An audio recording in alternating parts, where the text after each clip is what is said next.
All right, so today I'm going to show you how to add texture to your buildings in two-point perspective. So to start, let's just draw one big shape right in the center. You can see I already have my horizon line. I have my vanishing points drawn just like we learned in class. So let's start right in the center, and let me find the center of my paper really quick. And make yours approximately the same size. Let's kind of stick with that hole. We've been doing a 2 inches above, 2 inches below the horizon line, kind of a 4 inch long line to start. And then connect to the vanishing point. Just kind of a reminder for us. And the reason I like to use whole numbers like 4 inches, is going to be very apparent very soon. So once you've got your building, you can define your edges and erase those extra lines that you don't need. All right. Now,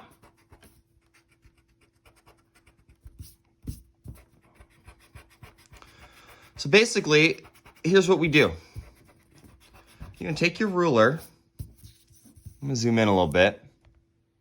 And right in the center, so I'm going to put 0 at the top of this first vertical line we drew. Now, here's where it gets kind of fun. So you can decide to make, I call these points like tick marks. I don't know why, it's just a habit. But starting at 0, I like to make a mark at every 1/2 of an inch. So it's going to be like this.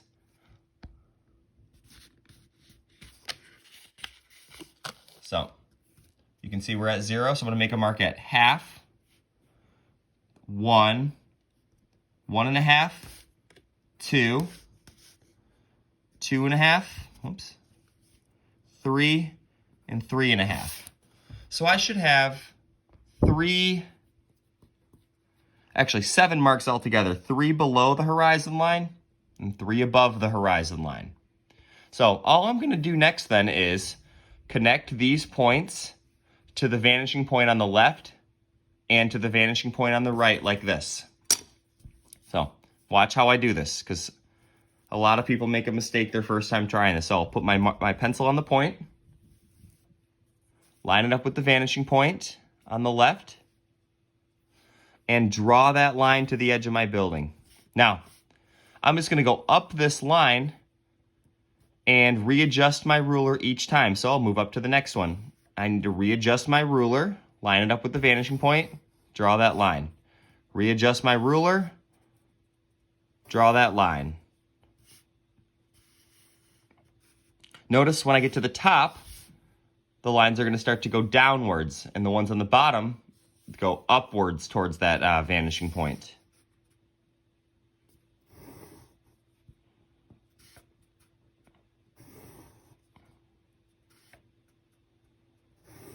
Just like that. Now I'm going to do the same thing on my points on the other side. So I'm going to rotate my paper and just do this real quick. But take your time on this. Don't feel like you have to rush.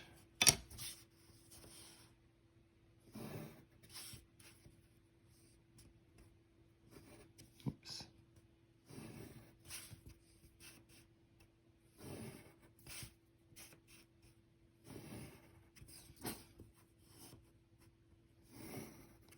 So it should look just like that. And I call this our texture, texture marks, because we can do a lot with this. We can turn this into bricks, we can turn this into wood, we can create doors, we can create windows, and let's kind of talk about some of those. Let's talk about adding a door.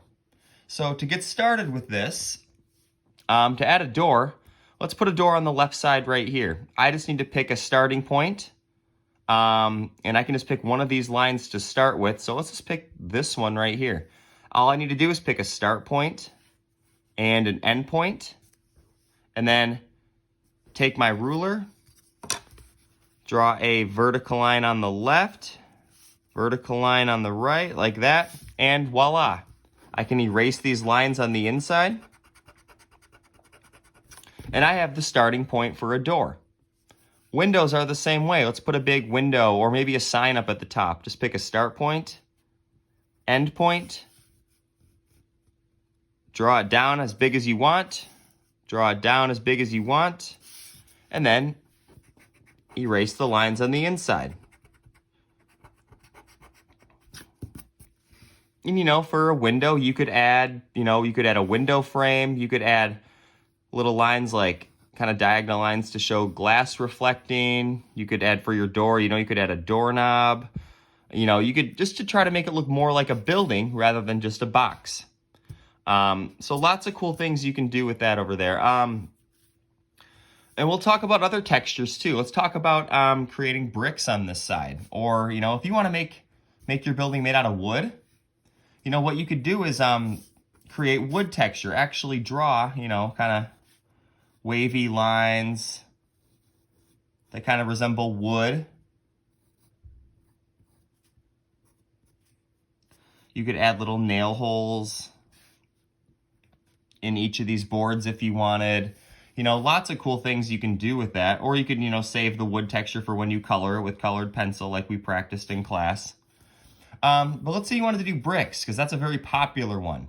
So we'll come over to this side right here, and we'll start at the top. Now, this row right here, what I want to do is I want to separate this into equal sections. So 1, 2,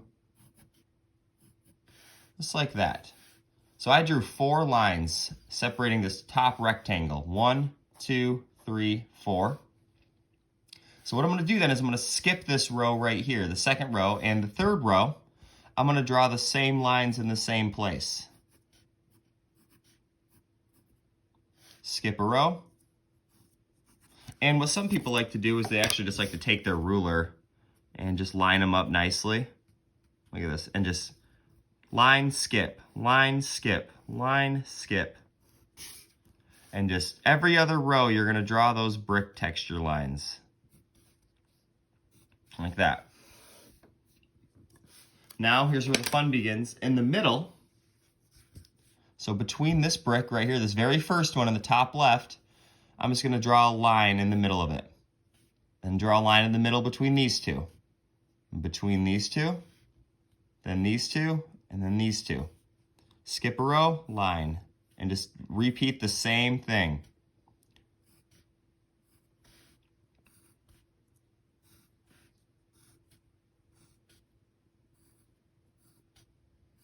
And obviously you could use a ruler, but that's the basic premise. So we use these texture lines to help us draw doors, windows, bricks, wood. You could make your building out of metal. You could make it out of glass. The sky's the limit. So be sure to check on Canvas for further instructions about what to do with this information about texture on your buildings.